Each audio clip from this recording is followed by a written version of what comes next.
Muy buenas tardes, les damos la bienvenida al webinar Comercio Exterior y Aduanas en Centroamérica, organizado por EY Centroamérica, Panamá y República Dominicana y la Cámara de Industria y Comercio Mexicana Nicaragüense. Bueno, les invitamos a realizar todas las preguntas mediante el botón de Q&A y todos sus comentarios mediante el chat para hacer la charla un poco más interactiva y los mismos serán revisados durante la presentación de los speakers. Además, les comentamos que cada uno de nuestros speakers se encuentra desde diferentes localidades, por lo que nos disculpamos de antemano por cualquier problema de comunicación o conexión que podamos tener. Adicionalmente, les presentaré un poco a los expositores. Sofi, si quieres, pasas la presentación.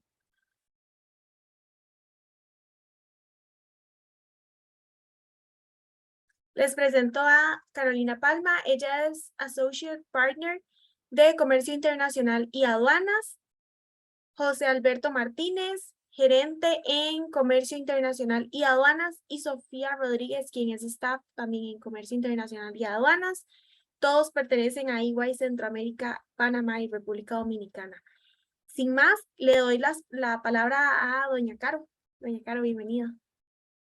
Gracias, muchas gracias Carolina y bueno, gracias a todos y todas por estar aquí el día de hoy con nosotros.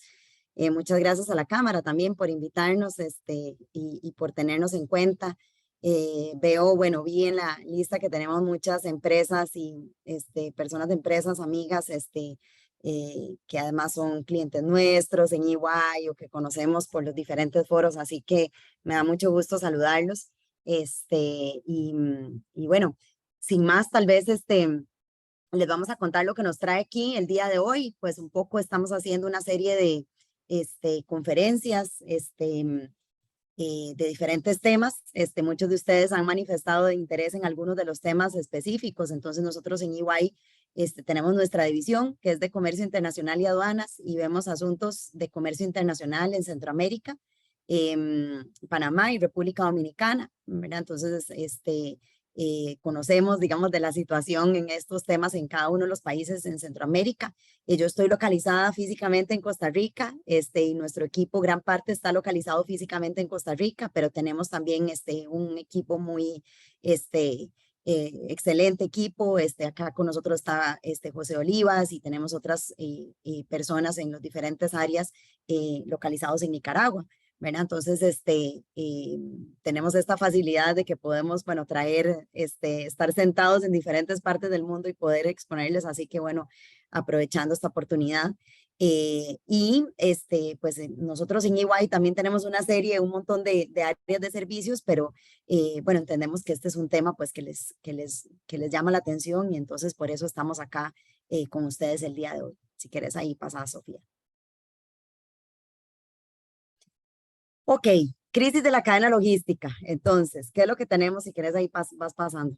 ¿Qué es lo que tenemos hoy en día? Que ustedes ya han escuchado en las noticias, han estado viendo qué está sucediendo, ¿verdad? A nivel mundial.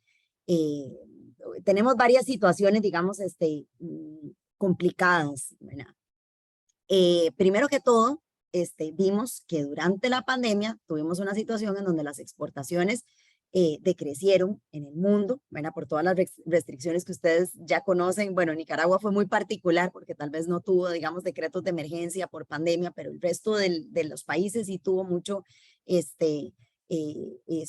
cierres, cierres en fronteras, cierres en puertos, y entonces pues decrecieron las importaciones y las exportaciones, es decir, el comercio en general en Costa Rica, en Centroamérica, tenemos un decrecimiento del 6,4% en 2020, pero muy rápidamente, y eso es un poco lo que está pasando hoy en día, después de la pandemia empezaron a crecer inclusive a porcentajes más altos de los que teníamos antes de la pandemia, ¿verdad? Entonces actualmente tenemos una situación en donde empezaron a crecer más bien las exportaciones e importaciones de nuestros países en Centroamérica.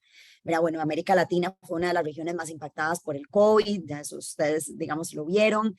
Se reflejó, digamos, esto también en pues un cierre de puertos en China, puertos en algunos lugares, saturación de puertos en Estados Unidos, ¿verdad? Nosotros en Latinoamérica, pues tal vez no somos tan dependientes de China como sí lo es Estados Unidos, que tiene una balanza comercial muy negativa con respecto a China. Entonces, básicamente los contenedores venían llenos desde China y se devolvían vacíos, y pues eso creó, y en Estados Unidos también tuvimos una situación muy particular con inyección, digamos, de ayudas de parte del gobierno de Biden, que hicieron que mucha gente que antes trabajaba en los puertos ya no trabajara en los puertos, ¿verdad? Además de los cierres de puertos, y entonces al final esto resultó en menor capacidad de los puertos en general, ¿verdad? Inclusive vimos en algunos lugares de Latinoamérica que más bien los contenedores se venían para acá, para algunos de los puertos nuestros, por no poder llegar a tiempo a Estados Unidos, o por no poder estar esperando en Estados Unidos. Entonces, todo esto, digamos, fue una serie de acontecimientos mundiales que hicieron que el año pasado tuviéramos digamos, emergencia mundial por crisis de contenedores, ¿verdad?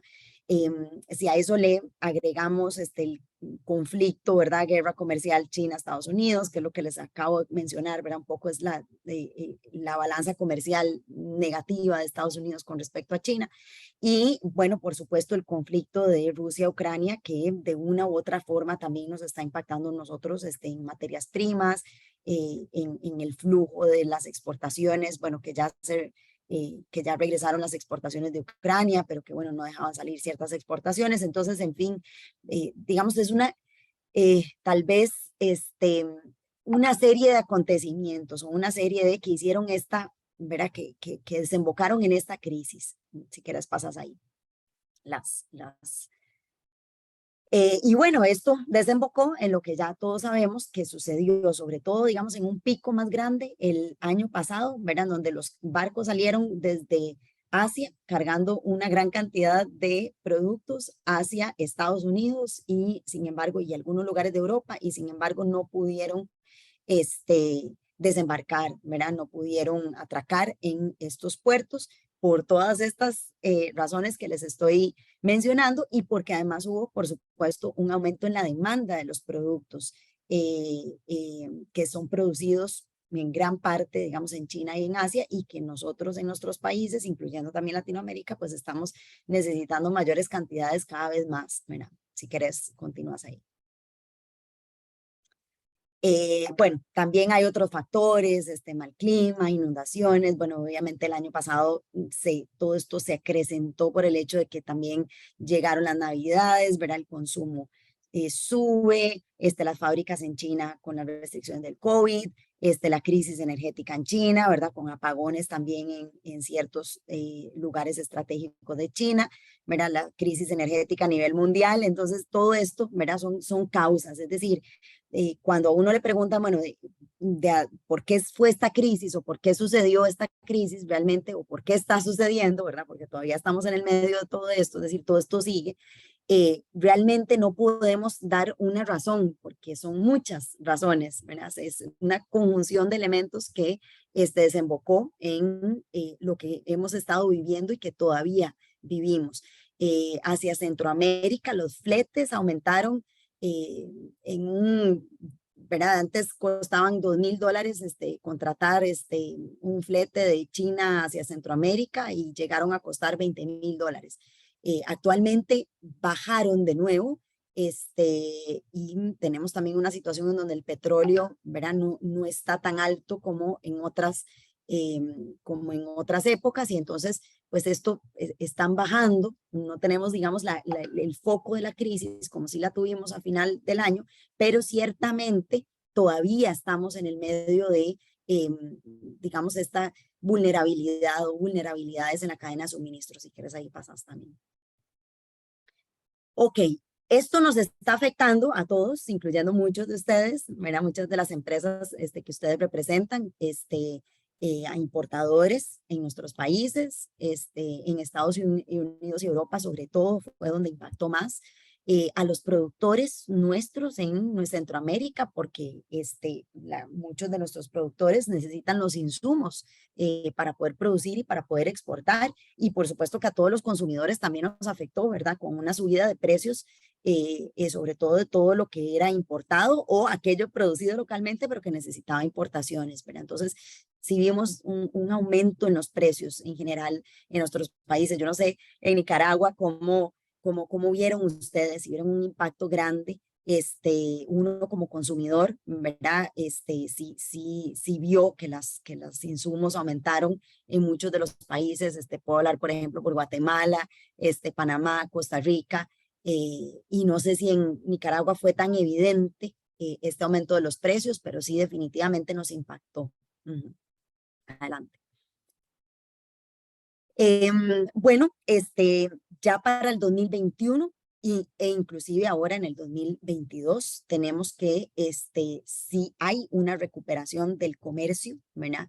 El comercio va creciendo cada vez más y nuestros países en Centroamérica van creciendo cada vez más, ¿verdad? Nicaragua crece a un 3%, entre un 2 y un 3%, Panamá va creciendo a un 4,5%, República Dominicana crece a más de 5% anual, Costa Rica tal vez es país que menos crece, pero igualmente, digamos, lleva un crecimiento de 2-3%.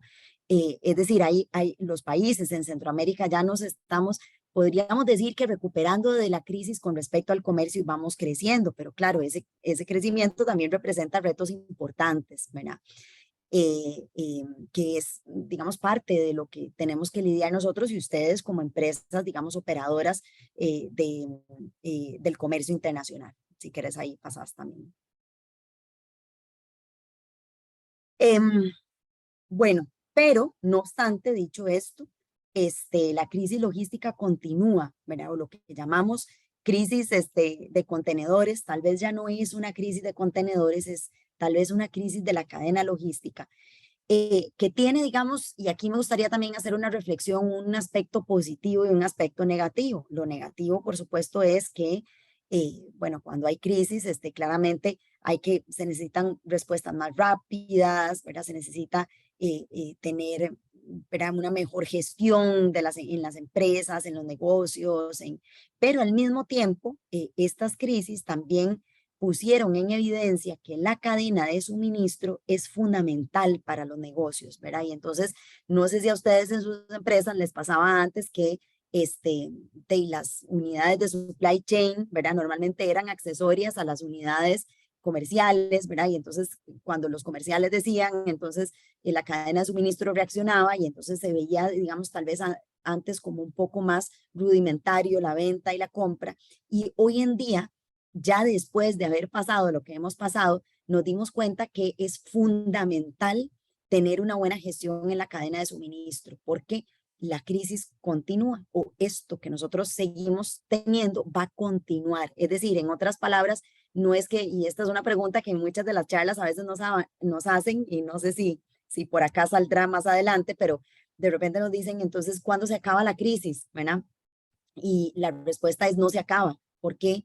Nos estamos dando cuenta que estas crisis son el nuevo normal, es decir, son con lo que tenemos que lidiar día a día de ahora en adelante, ¿verdad? Porque hoy ayer fue el COVID, antier fue los contenedores, hoy es atascos en el puerto de Shanghai, mañana es otro virus, pasado mañana es, ¿verdad? Entonces nos dimos cuenta que esto es parte del mundo, es nuestro nuevo normal. Y entonces la posibilidad que nosotros tengamos de previsibilidad en la cadena de suministro, ¿verdad? Y de tener una buena gestión en la cadena de suministro es lo que nos va a lograr esa resiliencia que se necesita en las empresas, porque esto, digamos que no acaba, sino que va a continuar. Entonces, es al mismo tiempo, tiene, digamos, su aspecto negativo, ¿verdad? Nos pone a correr un poco, pero al mismo tiempo también este reto presenta oportunidades para denotar la importancia de la cadena de suministro y mejorar, digamos, esa gestión en la cadena de suministro y, bueno, tomar, digamos que aprovechar inclusive nosotros en Centroamérica con algo que hemos estado viendo que es para nosotros muy beneficioso, que es el nearshoring, que es la posibilidad de traer mayores empresas a nuestros países en Centroamérica, vienen atraídas, ¿verdad?, por la cercanía a Estados Unidos o la cercanía a otros lugares de Sudamérica, y sin embargo, los costos no son tan altos, digamos, en nuestros países en Centroamérica como si lo son en Estados Unidos o en otros países, y entonces, pues, y ventajas, zonas francas que tenemos también en Centroamérica, y entonces, pues, las empresas pueden verse, digamos, atraídas por estas oportunidades y inclusive trasladar algunas de sus operaciones que tienen en Asia a nuestros países en Centroamérica o Latinoamérica, ¿verdad? Entonces, esa es también esa parte de las oportunidades. Si quieres, continúas, yo creo que ahí me adelanté a todas las filminas. Bueno, vamos a ver cómo nos ha afectado esta crisis. Como ya les mencionaba, en alguna escasez de algunos productos que ustedes se han dado cuenta también. Bueno, aquí pusimos algunos: electrodomésticos, paneles solares, componentes electrónicos, textiles, posiblemente algunas materias primas han tenido ustedes también que ver a ver de dónde las traen, ¿verdad? Eso es algo que nos comenta mucho las empresas que ha sucedido. Bueno, el aumento en los precios de los fletes, que ya usted lo conoce, inflación. Continúa ahí adelante. Y bueno, ¿qué podemos hacer al respecto? Que eso fue lo que me adelanté un poco, que es lo que le mencionaba, ¿verdad? Está claro, nos ha sido claro a través de todos estos acontecimientos que estas crisis son el nuevo normal, y por lo tanto esa preparación para este nuevo normal es muy importante, ¿verdad? Nosotros hicimos una encuesta en EY a varias empresas globales, en donde los ejecutivos, altos ejecutivos, consideraron que lo más importante para tener una gestión del negocio exitoso iba a ser la visibilidad de principio a fin de la cadena de suministro. O sea, algo que tal vez no hubieran contestado hace 10 años, ¿verdad? Tal vez hubieran dicho vender más, o tal vez hubieran dicho, ¿verdad? Y ahora este es un punto crucial, ¿verdad? Hay que mejorar las capacidades digitales, tener esa visibilidad y tener esa previsibilidad, digamos, en tiempo con datos para poder, obviamente, pues reaccionar, y son medidas que han estado implementando las empresas, todas las inversiones que tienen que ver con el Internet de las cosas, ¿verdad? Em, el objetivo es que las compañías pues puedan reaccionar a las interrupciones que pueda haber en la cadena de suministro con anterior y puedan reorganizarse, y puedan, digamos, transferir la producción de un producto al otro, de un lugar al otro, puedan monitorear el riesgo financiero, puedan cambiar la planificación, actualizar la planificación, y tener ese forecast, digamos, más rápido, minuto a minuto. Y bueno, como parte de una buena gestión de cadena de suministro es conectar también cada una de las partes del negocio, finanzas, ventas, compras, impuestos, legal, para manejar, digamos, los costos y reducir las ineficiencias. Nosotros acá hemos sido partidarios desde hace muchos años de, por ejemplo, en el área nuestra de aduanas, que las aduanas o las áreas de aduanas tienen que estar en comunicación con todas las otras áreas, ¿verdad? Muchas veces se hacen cambios a nivel legal y en aduanas no se tomó en cuenta, y entonces ya cuando llega, bueno, se frenan las importaciones o se frenan las exportaciones por algún asunto que sucedió, digamos, a nivel legal o a nivel impositivo, una reestructuración, y entonces ahí es cuando hay problemas, porque si estamos en este medio, ¿verdad?, en donde cada minuto cuenta dinero y resulta que tras de todo pues no tenemos esa comunicación interna en el negocio, entonces pues se nos complican las cosas, ¿verdad? Entonces y digamos, otro aspecto que nosotros hemos ido también, hemos estado insistiendo en las empresas es todo lo que tiene que ver con auditorías preventivas y revisiones de cumplimiento, ¿verdad? Porque a veces uno no sabe, a veces uno dice, bueno, no, es que esto del barco que haga, ¿verdad? Y resulta que el barco no llegó, resulta que, ¿verdad?, no traía la documentación, resulta que lo frenaron en la entrada en El Salvador porque no traía la documentación correcta, ¿verdad? Y entonces, claro, si no sabemos cómo está el cumplimiento de todas las partes de la cadena de suministro, de terceras partes que no necesariamente son el negocio, eso nos puede repercutir a nosotros como empresas de forma negativa. Entonces, ¿verdad?, son algunas de las recomendaciones para las empresas que nosotros pues hemos estado viendo y hemos estado también apoyando algunas empresas, ¿verdad? Si quieres pasas ahí, Sofía. Hay algunos países en Centroamérica que han tomado algunas medidas también, no solamente, digamos, las empresas, sino también los países, ¿verdad? Aquí tenemos dos ejemplos de Costa Rica y de Honduras, en donde se han dado alivios temporales por costos de los transportes marítimos, ¿verdad? Tanto en Costa Rica como en Honduras hay una disminución del valor del flete para que entonces, ¿verdad? Los productos no se encarezcan tanto, ¿verdad? Entonces, muchas veces a nivel también regulatorio, en nuestros países ha habido medidas de alivio, hemos tenido también algunas amnistías fiscales, tenemos una amnistía fiscal en El Salvador, que también, digamos, con la idea de ayudar a las empresas, pues a pagar algunas obligaciones que tengan pendientes, fiscal y aduanera, ¿verdad? Entonces, los gobiernos también, digamos, como que se han preocupado por estar un poco apoyando, ¿verdad?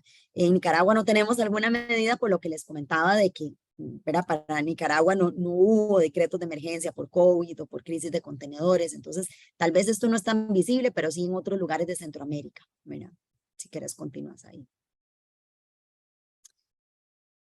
Bueno, digamos algunas resumen de las medidas que se han tomado, como les comentaba, una buena planificación, automatización en la medida de lo posible, reestructuración de la cadena de suministro, que es el nearshoring, ¿verdad? Nosotros hemos tenido en los últimos meses, de hecho tenemos en este momento una empresa que tiene una manufactura en Filipinas y nos comentó que querían venirse para Centroamérica, abrir una manufactura en Centroamérica.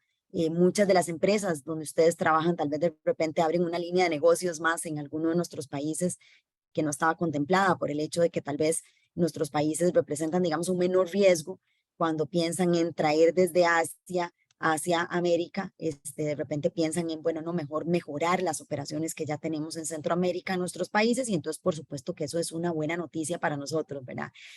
Todo lo que tiene que ver con la eficiencia, ¿verdad? Mejorar la gestión de impuestos directos e indirectos, exoneraciones, preferencias arancelarias, la documentación aduanera para evitar atrasos y el mejor manejo de costos en general. Entonces, tal vez aquí el mensaje es, tenemos sí un panorama, digamos, eh, no tan positivo con respecto a esto de las crisis, pero todo reto es una oportunidad y ciertamente muchas de nuestras empresas pues hemos visto cómo han empezado a tomar ventaja de esas oportunidades y nuestros países también, ¿verdad?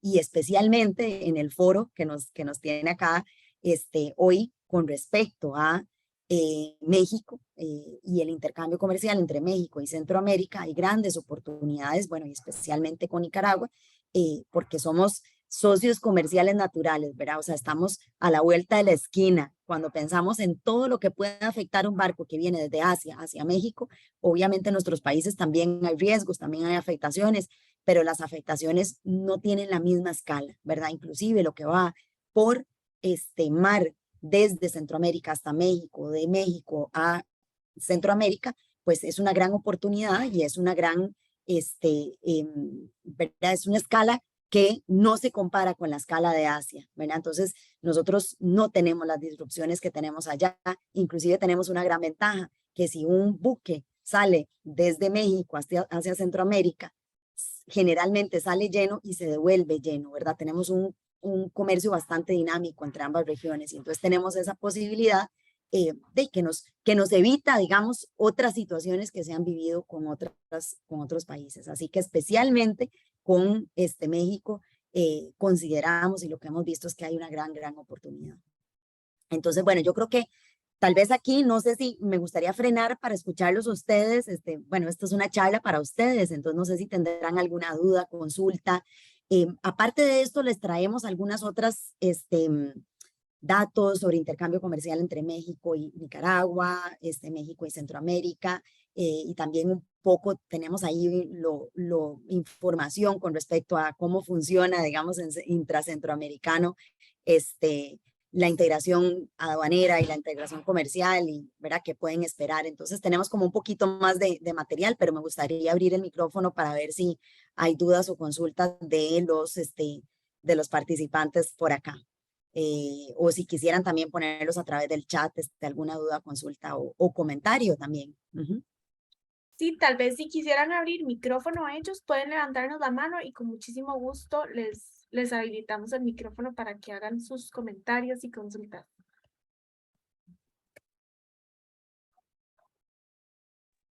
¿No? ¿Seguros? Segurísimos. Aprovechen porque esto es para ustedes, Creo, ¿verdad? perdón, Carolina, creo que José Martínez tiene una pregunta. Adelante, don José. Gracias, ¿no? Ya también como para romper fuegos y que, por supuesto, todos se animen a participar y para eso estamos, para que haya una interacción así.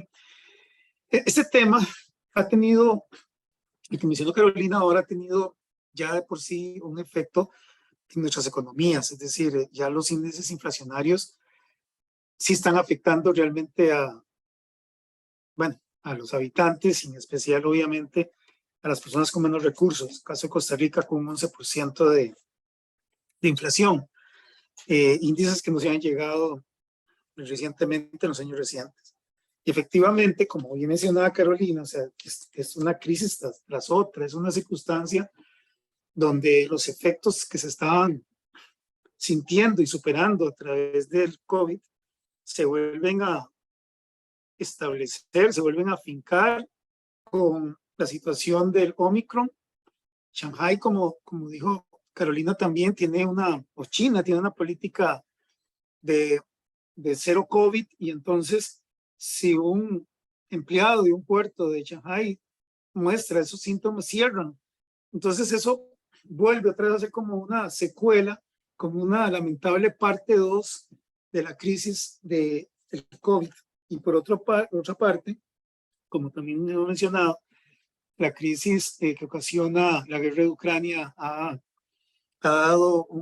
dio un efecto muy importante en el petróleo, que ya también ha tenido alguna reducción. Pero al margen de esto, que ha sido muy lamentable, la reflexión que se da aquí es que efectivamente el comercio internacional más que nunca es una base de reactivación necesaria, y por lo tanto es uno de los grandes temas que tienen que ser resueltos en este momento en nuestras economías. Y bueno, lo que quería era más que todo como iniciar y esperar que ustedes continúen participando, por favor. Ya tenemos un par de comentarios en el chat. Dice, ¿cómo incide a partir de ahora los cambios en los precios con relación a los impuestos de las importaciones? Es decir, ¿existe mayor riesgo de la administración aduanera? Duda del valor de importación cuando estos han ido retomando los valores históricos, o el nuevo normal es el nuevo precio. Es una excelentísima pregunta. Sí, vamos a ver. Nosotros hasta el momento hemos visto, bueno, en Nicaragua es muy particular, la administración aduanera nicaragüense hace mucho cuestionamiento de valor, ¿verdad? Eso tal vez ustedes lo conocen, y sí hay muchas dudas del valor. Entonces, históricamente en Nicaragua siempre ha habido dudas de valor, crisis o no crisis, ¿verdad? En el resto de los países en Centroamérica, tenemos que todavía ver cuál va a ser el comportamiento, porque todo esto ha sido muy rápido, y en algunos países ha habido, ¿verdad? Ciertas, vamos a ver, ciertos lapsos en donde, ¿verdad? Ha habido, por ejemplo, en Costa Rica se cayó el sistema informático, en algunos otros países se dieron los cierres por COVID, y entonces no se puede todavía tomar un valor como un valor de referencia cierto. Entonces yo creo que esta pregunta vamos a tener que seguir viendo, o sea, vamos a tener que ir evaluando el comportamiento de las administraciones aduaneras en Centroamérica para ver cómo van avanzando, si toman estos nuevos valores, digamos, valores más altos, posiblemente más altos, ¿verdad? Y tenemos que irlo viendo, ¿verdad? O sea, no hay una respuesta, digamos, a la pregunta totalmente, por lo que les digo. Posiblemente, como les digo, en Nicaragua, como sí es una tendencia de la administración, dudar del valor, entonces no creo que eso cambie, ¿verdad? Va a seguir esa tendencia posiblemente. Buenísimo. También nos dicen que además de la crisis de los contenedores, ahora existe una crisis de unidades de transporte entre México y Centroamérica, incluso entre los diferentes países centroamericanos debido a la escasez de conductores que se está presentando, que ahora está disminuyendo hasta en Estados Unidos. Sí, bueno, pues lo que les comentábamos al inicio, ¿verdad? Claramente esto es algo que se traduce en el mundo, ¿verdad? Es que, y eso es lo que, digamos, estábamos comentando, la cadena de suministro no podemos verla como algo de un país o algo de una persona o algo de un artículo, ¿verdad? La cadena de suministro es integrada, ¿verdad? Es ese dominó en donde las piezas, cuando las piezas no están, las piezas van cayendo y entonces afectan a todo lo demás, ¿verdad? Y ciertamente esta situación de escasez de conductores que inició en Estados Unidos o que tal vez pegó más en Estados Unidos, es una situación que tenemos también a nivel centroamericano. Es decir, ¿qué fue lo que pasó? Que las personas que estaban en el sector logística, muchos trabajadores en el sector logística, por un lado, durante la pandemia dejaron de estar en el sector logístico por los riesgos, por etcétera, etcétera, y se pasaron a otros sectores y entonces cuando queremos que haya más ahora, porque necesitamos más, porque tenemos más comercio, porque tenemos más, estamos teniendo problemas en que regresen o en que haya la suficiente cantidad. Si además le ponemos todo lo que les comentaba de la inyección de ayudas de la economía gringa y entonces muchos de estos han sido latinoamericanos en Estados Unidos, inclusive centroamericanos en Estados Unidos, que eran contratados por las compañías en Estados Unidos y que manejaban fletes por Centroamérica, y claramente, ¿verdad? Ese impacto lo vemos, ¿verdad? Entonces, sí, es algo con lo que, digamos, tenemos que lidiar, tenemos que seguir lidiando con esto. No sé, don José, si usted ahí tiene algunos comentarios también para darle el espacio. Sí, no, y en todo caso, pues también dejar claro de que los productos incrementan, como consecuencia de eso, hablando de la anterior pregunta, incrementa sus precios. Entonces, cuando aplicamos la definición de valor, que dice precio realmente pagado por pagar, pues obviamente no se va a poder utilizar valores históricos que fueron utilizados anteriormente, sino el valor de las mercancías. Por eso es que hablábamos de ese efecto inflacionario que tienen estas crisis. Particularmente en el caso de Costa Rica, se hizo un planteamiento de utilizar valores históricos, pero para fletes. Entonces, los fletes que en un momento dado tuvieron un aumento desmesurado, se le permitió a los importadores utilizar precios de fletes anteriores a la pandemia, como una forma de paliar la situación. Pero sí, esa parte de esa crisis se da o tiene ese efecto inflacionario en el costo de los bienes. O sea, son más caros. Sí, Sí, de creo hecho, que eso tiene que ver, eso tiene que ver con la siguiente pregunta, ¿verdad? Porque nos preguntan acá que cuánto tiempo, vamos a ver, es que se me borró aquí la aquí, tengo, si ¿cuánto no. tiempo cree que dure esta nueva normalidad? Podemos ver una baja del precio de los artículos de consumo durante los próximos 12 meses. Desde el punto de vista logístico, no. Lo que sí pudiera suceder es que está bajando el petróleo, ¿verdad? Entonces, eso pudiera abaratar de alguna forma, porque claramente pues en el transporte el petróleo es el elemento fundamental, entonces pudiera de alguna forma minimizar, pero por la inflación en los diferentes países al menos no estamos viendo que haya una baja en los artículos de consumo, sino lo contrario, ¿verdad? Van a estar o estable o seguir subiendo. También tenemos una pregunta adicional. Dice, hemos visto en este tiempo muchas especulaciones de las navieras para mantener elevados los precios y pensamos que lo hacen para no bajar. ¿Qué opinamos de esto? Dice, bueno, seguimos teniendo problemas con destinos desde Brasil y Estados Unidos en cuanto a conseguir espacios en los buques. Si uno habla de especulación, uno podría decir, es que son las navieras las que especulan, o uno podría decir, es que son comerciantes los que especulan, ¿verdad?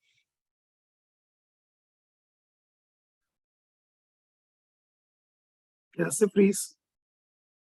Sí, creo que doña Carolina está teniendo un pequeño problema de internet, pero no sé si ya volvió. Creo que se me fue ahí un segundo, no sé si están por acá. Sí, aquí estamos. Sí, por acá estamos. Ibas, Sí. estabas conversando en el momento de que hay varias razones. Podríamos decir que especulan las navieras, por ahí ibas. Sí, Y si es decir, el asunto de que si hay especulación o no de las navieras, digamos, no es algo que, vamos a ver, se podría decir que especulan las navieras, se podría decir que especulan los comerciantes, se podría decir, pero en realidad, vamos a ver de nuevo, todo esto es producto de un fenómeno, ¿verdad? Que no es la especulación, el fenómeno es esto que les comento, es decir, si las navieras, ¿verdad? Exportan desde Asia a Estados Unidos y tienen que venir vacíos, entonces claramente las navieras van a querer trasladarle el costo a al comprador o al consumidor, ¿verdad? Entonces, la situación que tenemos es una situación de fondo, ¿verdad? ¿Y cuál es la situación de fondo? El desbalance comercial. Nosotros queremos o queríamos que todo lo estuviera hecho en Asia y sin embargo consumirlo nosotros aquí en América o digamos en Estados Unidos, que es el mayor consumidor del mundo, ¿verdad? Entonces, el desbalance que hay en este momento en el mundo es lo verdaderamente causante, obviamente, sí. Entonces, ya empezamos a decir, bueno, entonces, ¿por qué el comerciante que trae, ¿verdad? Solo 2 productos, ¿por qué los pone a un costo más caro? Bueno, porque solo 2 y entonces todo lo quieren, hay mayor demanda, menor oferta, ¿verdad? O sea, ya ahí nos podemos poner, digamos, a filosofar de economía, pero digamos, la situación que tenemos es una situación en donde esto no va a cambiar en el corto plazo. Tal vez ese es un poco el mensaje, ¿verdad? Y bueno, es también mi opinión, ¿verdad? Entonces, no sé si con eso le respondo la pregunta o si quisiera también ampliarnos por medio del micrófono, también le podemos ahí abrir el micrófono, Caro. No, perdón, es que yo quería también traer a la mesa el tema de que en algún momento las autoridades de Centroamérica plantearon la posibilidad, o sea, de hacer algo con esa situación del costo de los contenedores. Y un poco la discusión estuvo en el mecanismo que se debe utilizar y la intervención de los órganos rectores como Comieco, y entonces como que hubo cierta dificultad. Entonces, normalmente esto lo tiene que adoptar cada país como una solución. Sí, sí, eso es importante también. Es importante, digamos, coordinar con los gobiernos, qué medidas se puede hacer para mitigar, ¿verdad? Si es que se puede hacer alguna medida para mitigar, pues, estos costos de alguna forma, ¿verdad? Y ponerse de acuerdo con los gremios, bueno, aquí a través de la Cámara, digamos, con esta situación que ustedes están describiendo de la escasez de conductores en Centroamérica, ¿verdad? ¿Qué podemos hacer al respecto? Y yo creo que en eso las cámaras jugamos un papel fundamental, porque al final de cuentas somos quienes presionamos, ¿verdad? Presionamos a los gobiernos, presionamos a los sectores para que los sectores nos apoyen y de ahí sí tenemos un papel, ¿verdad? Que una misión por delante, pues porque al final de cuentas nos interesa que funcione el comercio entre México y Nicaragua, entre México y Centroamérica, y entonces sí tenemos que continuar presionando, ¿verdad? Tal vez esa también es mi opinión. Ok, bueno, si no tenemos más preguntas, entonces pasamos a lo siguiente, que es un poquito de estadísticas de comercio internacional, y aquí con ocasión de que estamos, entonces adelante, Sofía, con lo siguiente. Bueno, muy buenas tardes a todos. Les voy a hablar un poco sobre Centroamérica y sus TLCs. Bueno, Centroamérica es una región de oportunidades. Como podemos ver en el siguiente recuadro, acá están la red de TLCs de Centroamérica, en donde se incluyen pues cada tratado de libre comercio que ha firmado cada uno de los países de Centroamérica, incluso los que Centroamérica ha firmado como bloque. Entre esos podemos destacar el TLC con Estados Unidos, con la Unión Europea e incluso el de México.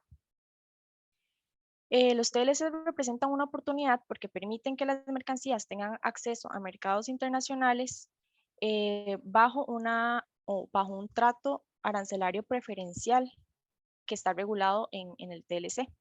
Para ello es necesario que las mercancías cumplan con la norma de origen establecida en el Tratado de Libre Comercio y que también cumplan con los demás requisitos de origen aplicables, como lo es la certificación de origen correspondiente. La relación comercial entre México y Centroamérica. México y Centroamérica firmaron un tratado de libre comercio en el año 2011 para homologar y actualizar algunos compromisos adquiridos en acuerdos previos. Estos compromisos son en materia de comercio de bienes y servicios, propiedad intelectual, inversiones, solución de controversias, entre otros. Desde la firma del Tratado de Libre Comercio, las exportaciones de Centroamérica a México han crecido en un 2,9% anualmente, mientras que las exportaciones de México a Centroamérica han crecido en un 2,3%.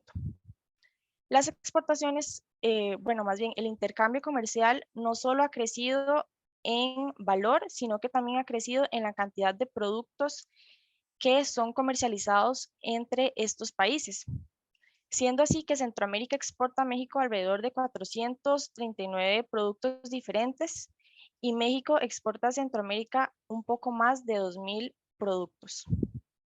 Con respecto a la inversión extranjera directa, Centroamérica, en el periodo de 1999 al 2017, la inversión de Centroamérica en México representó el 0,2% del total recibido por este país, en donde Panamá destaca como el principal inversor, mientras que la inversión mexicana en Centroamérica en este mismo periodo de tiempo fue de un 5,6% del total recibido por la región. Y acá Guatemala fue el país principal destino de estas inversiones. Con respecto a la relación comercial entre México y Nicaragua, es importante destacar que México es uno de los principales socios comerciales de Nicaragua. En el año 2020, el valor de las exportaciones de México a Nicaragua fue de 721 millones de dólares. Y las exportaciones de Nicaragua a México fueron de 441 millones de dólares. Los principales productos que México le vende a Nicaragua en el 2020 fueron cable aislado y tejidos de algodón, mientras que en México, Nicaragua se ha convertido en uno de los principales proveedores de carnes bovinas, cacahuates, langostas, filetes y carnes de pescado. Con esto podríamos afirmar que desde la firma del tratado, las relaciones comerciales entre estos países se han fortalecido aún más. Le cedo la palabra a don José, que va a continuar. Excelente, nada más hay un comentario que bueno, todo pinta bien, pero tenemos mucho trabajo por hacer todavía, ¿verdad? Entre esos los comentarios que también están poniendo ustedes ahí de los retos logísticos, pero digamos, vamos en el buen camino en el intercambio comercial Centroamérica-México y Nicaragua-México, ¿verdad? Todavía hay que seguir, ¿verdad? Hay mucho que podemos hacer. Adelante, don José.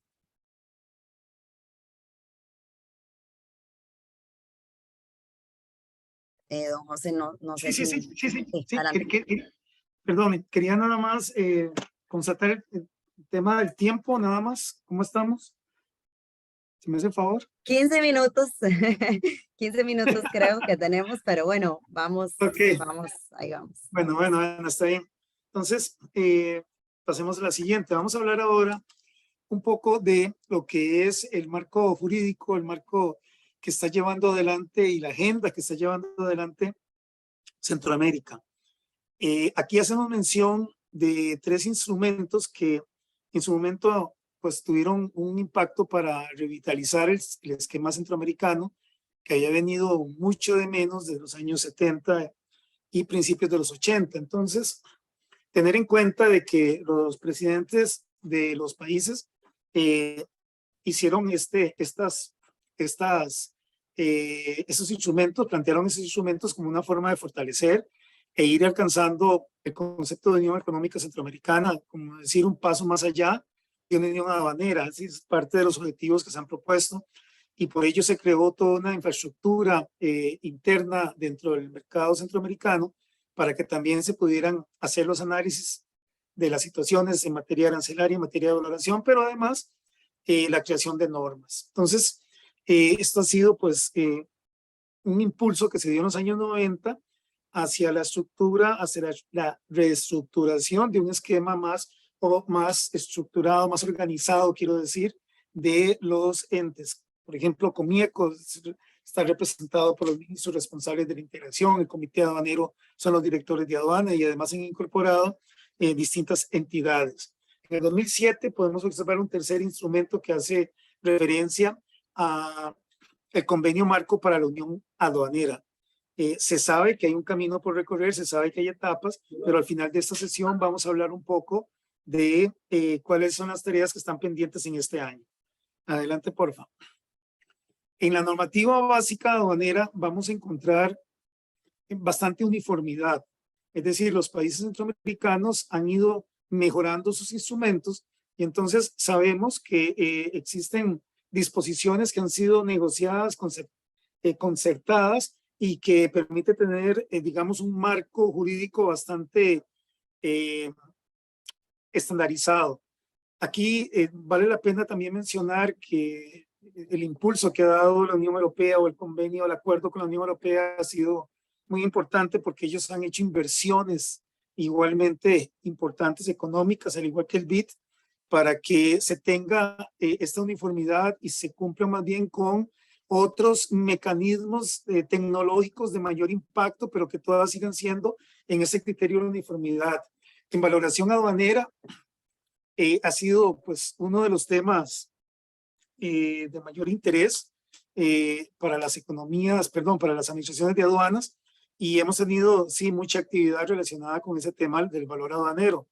Mencionaba ahora Carolina el tema de Nicaragua. O sea, han llegado bastantes casos que tienen que ver con una impugnación, con un cuestionamiento del valor, y lo mismo sucede en otros países centroamericanos.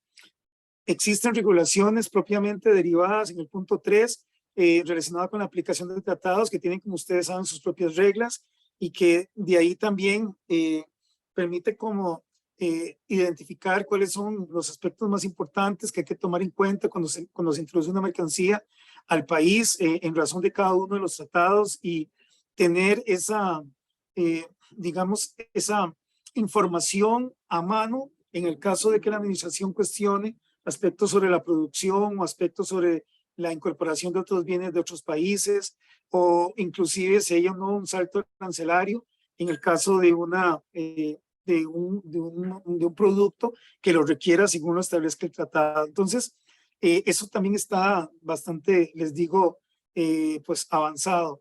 Una figura que ha nacido de la propia OMA, de la OMC y la OMA que han promocionado esto, pero más la OMC es, más la OMA, perdón, ha sido el operador económico autorizado, que es la posibilidad de que las empresas puedan ser certificadas por sus países por cumplir con requisitos no solamente de comportamiento y antecedentes, incluso financieros, sino también por contar con aspectos de seguridad en la cadena logística, lo cual les permite tener una condición de un sujeto confiable para la administración.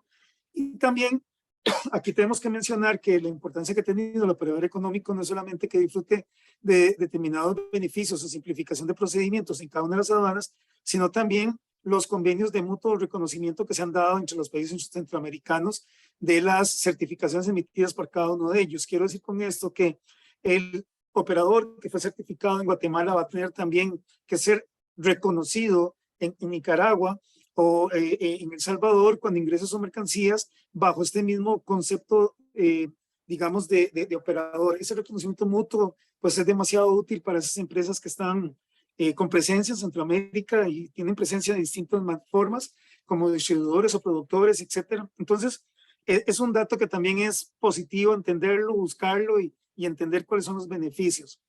En lo que se ha llamado la integración económica profunda entre Honduras y Guatemala, que siempre, bueno, más próximamente se espera que Salvador también se incorpore y por supuesto que Nicaragua, se está tratando de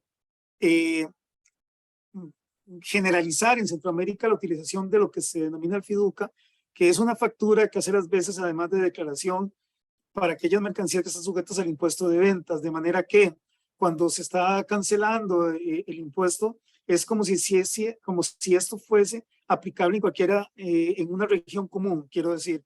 Entonces, las ventas que se hagan entre Guatemala y Honduras, esas ventas que se hagan mediante un fiducia, primero, no tienen que pasar por aduanas. Va a haber existe un sistema electrónico que permite registrar esas facturas. Y además, pues ese impuesto cancelado ya corresponde a la transacción que se realizó entre las partes para efecto de los impuestos internos. Entonces, son mecanismos que están siendo como de alguna manera probados o utilizados para que se generalicen en el resto de la región. Y el DUCA, que ya es algo mucho más, digamos que tiene más tiempo de aplicación, que son estas declaraciones únicas centroamericanas con formatos únicos que van a establecer, digamos, en su caso, si es una declaración definitiva o si es una declaración de tránsito, un DUCAT, o si es una declaración que tiene que estar asociada a los beneficios de libre comercio entre Centroamérica, utilizándose un DUCA-F. Digamos que son como las simbologías que se utilizan para distinguir cada uno de los procesos. Adelantito. Uno de los aspectos que cobijan toda la parte centroamericana es el Convenio Arancelario Aduanero Centroamericano. Ahí donde ustedes pueden ver el nacimiento de la normativa sobre valoración, como por ejemplo el reglamento centroamericano, como el Código Aduanero Uniforme Centroamericano, que en este momento es el número 4, y que ya existe un código número 5, que está siendo revisado por parte de los entes técnicos de la integración. También aquí dentro de este convenio se hizo las referencias de cómo era que se iba a aplicar el trato preferencial entre las mercancías, entre las partes, entre los operadores económicos, y cómo se debe también de delimitar el libre comercio entre los bienes originarios. Es una norma, digámoslo así, básica que cubre todos esos tipos de instrumentos, en el sentido de que es como la fuente criadora que luego permite a su vez que se vayan desprendiendo cada uno de los instrumentos ya en su detalle. Entonces son como normas que son sombrilla, normas que cobijan todo el desarrollo, digamos, jurídico y procedimental aduanero. Ok. Vean ustedes lo que yo estaba mencionando ahora. De esta interacción en Centroamérica a través de los ministros responsables de la integración económica han surgido bastantes y múltiples reglamentos y disposiciones, como vemos medidas y procedimientos fitosanitarios, acuerdos sobre prácticas de comercio desleal, medidas de salvaguarda, cómo poder yo defender como país en determinado momento la importación de determinados productos que considero puedan tener. Bajemos un tiritito nada más. Y es que se está pasando, pero bueno, sigo conversando. Básicamente lo que estamos hablando es de las disposiciones que se han logrado ir consolidando a través de estos años y de la negociación y la forma en que Centroamérica ya tiene como un rumbo mejor definido en cuanto a esa uniformidad de procedimientos en distintas materias. Como observamos aquí, los parámetros que se utilizan de 0, 5 y 15 para los bienes finales es parte, digamos, de la forma en que se ha ido conformando el arancel centroamericano. Estos corresponden al DAI, obviamente, no a los tributos internos, pero este DAI pues, es el que es precisamente objeto de disminución o eliminación como consecuencia de la aplicación de los tratados internacionales. En la siguiente, vamos a ver, bueno, aquí nuevamente traemos a colación de que existen unas reglas de origen que son comunes para todos los países, con algunas exclusiones para Panamá, pero ya, digamos, Panamá también está en ese proceso bastante avanzado de lo que es la aplicación de la totalidad de las normas centroamericanas. Y bueno, se va a encontrar más adelante también lo que es que existen 65 reglamentos técnicos armonizados.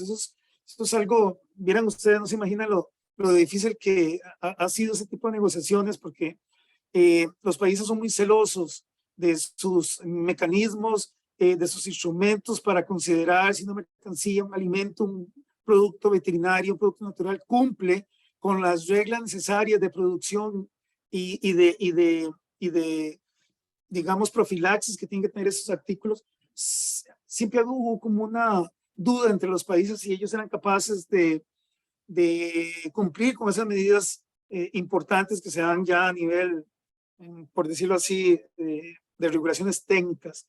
Y bueno, ha existido esa ventaja. Tal vez me bajas un tirito nada más para mencionar otro pequeño detalle con esto de los avances, y es los procedimientos de registro sanitario que han sido igualmente ese reconocimiento de es parte de este proceso de que exista esta armonía entre que lo que se está haciendo en una empresa, en una industria, resulta válido para el país receptor. Eso es un avance que, vieran ustedes, tiene de veras un valor importante. Ha costado, quiero decir. En materia de regímenes aduaneros, se tiene pues el abanico de posibilidades a través del Código de Informe Centroamericano, que permite que hayan distintas posibilidades para la inversión. Y entonces existe, pues, digo, esta uniformidad en la aplicación de regímenes, ya sea definitivos porque pagan los impuestos de importación o tienen de importación, o bien de la salida o los procedimientos de exportación, que llamamos procedimientos temporales, que suspenden temporalmente el pago de los impuestos, y sobre todo la importancia que han tenido regímenes como por ejemplo el de zonas francas, que siguen siendo pues un punto alto en cuanto al ingreso de inversiones en cada uno de los países. El régimen de perfeccionamiento activo, también hay en su modalidad activo y pasivo, pero que es como una fase intermedia a un proceso industrial mucho más sofisticado, pero que es importante el régimen devolutivo de derechos, que permite esa devolución de los impuestos que hayan sido pagados originalmente y que resulten ser exportados. Esto, por supuesto, que los países lo manejan con bastante limitación, pero como decía al principio, lo importante es tener ese abanico de posibilidades de regímenes aplicables. ¿Ok? Yéndonos un poquitito en estos 2 minutos que faltan sobre los retos actuales, yo soy una persona que tengo, pues como pueden ver, suficiente tiempo ahí, o tengo algún tiempo de estar en estos lados, y yo sí participé como funcionario aduanero en rondas que tenían que ver con las normas de Cauca y su reglamento en Centroamérica, y en realidad siempre se tenía una agenda muy limitada, siempre no se miraba realmente que hubiera un establecimiento de procedimientos ya de otro nivel, ni mucho menos compartir tecnologías ni nada de eso. Entonces, desde la óptica mía, el hecho de que Centroamérica se haya sentado me da la impresión de que está hablando ya más en serio. Tienen el respaldo, como mencionaba, de la Unión Europea, el respaldo del BID, del Banco Centroamericano, y entonces eso ha obligado a que los países establezcan una agenda, una hoja de ruta de qué, hacia dónde se quiere desarrollar el comercio regional. Entonces esa agenda es bastante profusa, toca temas técnicos, temas arancelarios, y entre ellos está el tema, por ejemplo, de la plataforma digital. Esto va a ser un esquema importante. Perdón, esa no era la segunda, no, es de la primera. Me perdí un poquitito, es que creo que se pasó antes la otra, la anterior. Perdonen que me pasa la anterior. La plataforma digital, vamos a la plataforma digital. Ok, entonces no, estamos bien, correcto. La plataforma digital, pues es un catálogo de funcionalidades que relacionan a distintas las operaciones comerciales, pero de distintas entidades. Por ejemplo, ahí está metido aduana, migración, ventanillas únicas, la gente de salud, y lo que pretende obviamente es mantener en una sola plataforma todos esos registros, lo cual evidentemente va a facilitar y que no solamente son registros de importación, sino también de personas y de otras circunstancias. Luego, en el caso del sistema integral de gestión de riesgos regionales como un subsistema del desarrollo de esta plataforma digital. Y entonces aquí lo que estás haciendo es la posibilidad de hacer intercambio de información en forma anticipada y en tiempo real en tiempo real para también hacer los controles en frontera. Eso también, pues obviamente estaría unido a la disminución de tiempos de permanencia de los contenedores, pero además tiene que ver con ese componente de, si yo conozco qué es las mercancías que están ingresando, pues tengo también posibilidad de ejercer un control más eficiente. Entiéndase, no necesariamente en la frontera, sino en un momento posterior. Pero son mecanismos que son importantes. Se pretende, por ejemplo, también finalizar el reglamento del tránsito aduanero y algunos procedimientos que están en el DUCAF. El DUCAF está, como es un formulario relacionado con la libre comercio o como fundamento del certificado de origen centroamericano, no ha contemplado el tema de la facturación de tercer país, ni tampoco el tema de la rectificación propiamente del DUCA. Entonces, se está también tocando esos dos temas de cómo incorporar esa facturación en tercer país y cómo hacer también rectificaciones para hacerlo mucho más eficiente, digamos, el movimiento de mercancías. Y como les decía, se debe finalizar este año con la revisión del CAUCA y RECAUCA 5. Ustedes saben que aplicamos en este momento el CAUCA 4 y aquí van a venir también reformas interesantes muy asociadas al acuerdo de facilitación aduanera, o sea, al convenio propiamente del acuerdo de facilitación del comercio, perdón, no era comercio. Y entonces, aquí van a venir algunas figuras en el CAUCA y RECAUCA que tienen relación con esto. La siguiente, para terminar, ahora sí, lo prometo, se está haciendo también un seguimiento y un diagnóstico, entre muchas cosas, ¿verdad? De lo que es propiamente la implementación de lo que se denomina la Estrategia Centroamericana de Facilitación y Competitividad, que esto está unido también a infraestructura que se ha generado en fronteras y también con tecnologías que permiten la identificación de contenedores y dar seguimiento, que son aspectos que, como vuelvo a decir, tienden a facilitar y a no hacer que las mercancías tengan que tener un costo adicional por estar muchos días en frontera o tener que estar mucho tiempo en depósitos fiscales, sino que puedan tener a su vez, sin perder el control, tener esa agilidad en su plan. Y como también parte lógica de todo esto, ellos pues están haciendo un plan de acción para determinar efectivamente cuáles son los tiempos que duran las mercancías en sus recorridos por los distintos corredores, digamos, centroamericanos.